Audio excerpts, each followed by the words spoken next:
Tanzania went to the polls on Wednesday under an intense cloud of controversy, as the ruling party, Chama cha Mapinduzi CCM, led by President Samia Suluhu Hassan, faced accusations of cracking down on opposition forces. In the weeks leading up to the election, major opposition parties, including Chadema and ACT Wazalendo, were effectively sidelined. Chadema was disqualified after refusing to sign a new electoral code of conduct, and its leader, Tundu Lissu, was arrested and charged with treason, remaining in detention during the vote. Other opposition figures and activists were detained or harassed, fueling fears that political freedoms are being increasingly restricted in Tanzania. On election day, polling stations opened under heavy security. Reports from Dar es Salaam and other major cities described clashes between protesters and police, roadblocks, and limited online communications that made it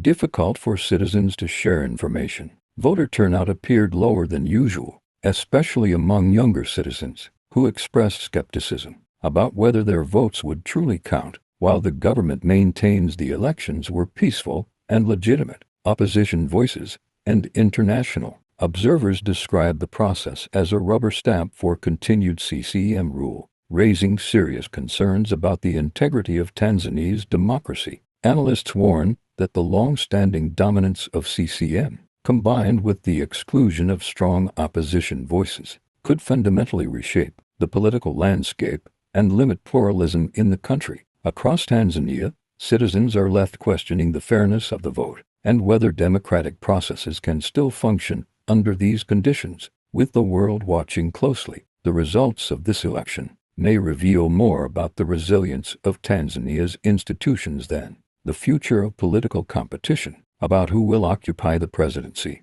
Youth protests and burnings across several cities, especially Dar es Salaam, Arusha, and Mwanza. Youth took to the streets in small groups, burning tires and blocking roads. These acts were symbolic protests aimed at expressing anger at what they saw as an unfair election. The youth were frustrated by the disqualification of major opposition parties and the absence of meaningful choices at the polls. Police and security forces responded quickly, dispersing crowds, imposing curfews, and making arrests to restore order. Though dramatic, these protests were isolated and limited, rather than a coordinated rebellion against the government. For many citizens, the election was not just about choosing a leader, it became a measure of whether their voices, their concerns, and their future have a place in Tanzania's political system. With international observers, local organizations, and citizens scrutinizing every move, the story of the 2025 election will be remembered.